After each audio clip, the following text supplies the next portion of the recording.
You didn't have a moral collapse, and you didn't walk away from your faith. You just feel far from God, and you can't point to why. There wasn't one moment you lost your way. There was 100 small ones that you just thought weren't serious enough to stop for. In this video, we're going to be looking at a church Jesus called faithful, hardworking, and doctrinally sound, and still confronted it because one thing they quietly let go of. He doesn't tell them to fix their theology or even to work harder. He tells them to remember something specific. And that's the instruction for this whole video. It's not a season either. That's a drift.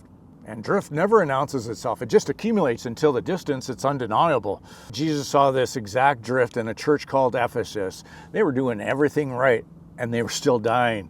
And here's how. This is Jesus speaking to the church of Ephesus in Revelation chapter 2. And he opens with commendation, not correction. I know your works, your toil, your patient endurance, and you have not grown weary. This is a hard-working church, guys. They're doctrinally, they're alert. Verse 2 says they tested apostles and they rejected them. By every visible measure, they were doing everything right. Then we go to verse 4. But I have this against you, that you have abandoned the love you had at first. Not abandoned the work, not abandoned the doctrine, the love. And here's what most men, when they read this, Jesus doesn't say they lost their first love in one dramatic moment either. The word is abandon, a state that they arrived at, not an event that happened to them. You don't abandon something in a single second either. You abandon it in one small non-return at a time. And I've watched men lose ground the exact same way. Not in one big collapse, but in a string of decisions so small, none of them felt like the one that mattered. And think about that last thing that you reached for out of habit today. Was it the instinct of a man walking towards God or away from him? You see, that's the mechanism in Ephesus. Faithful in every visible category and still drifted, because drift, it doesn't require unfaithfulness. It just requires enough small compromises that no single one actually felt worth resisting.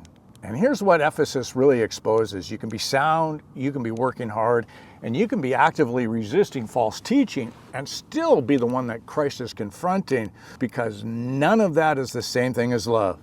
And that should unsettle you a little bit today, because it's possible to defend the faith and still have quietly stopped being close to the one that you're defending.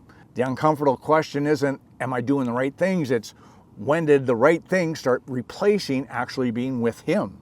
So be honest with yourself right now. When is the last time you prayed because you wanted to talk to him?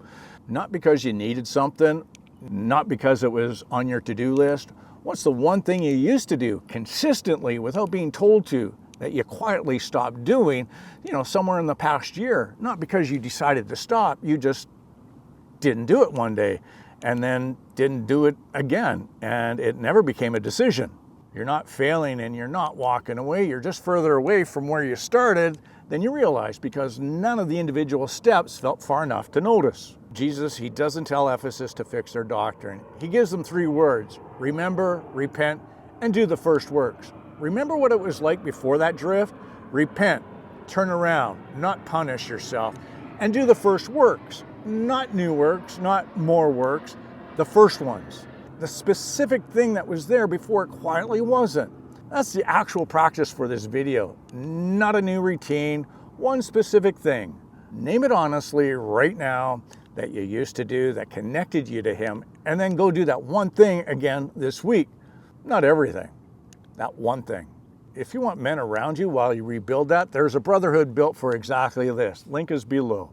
This isn't about performing your way back into intimacy with God. It's about a son remembering what it felt like to actually want to be near his father and then walking back towards that. One step, not 100. Thing I love is Jesus doesn't threaten Ephesus because they stopped being useful. He confronts them because he wants them close again. That's not condemnation. That's a father who noticed the distance before you did. If you want to see where the same drift usually starts, go watch You're Not Being Tested, You're Being Targeted. Different angle, same battlefield. Victory will come because he loves you, brother. Be strong.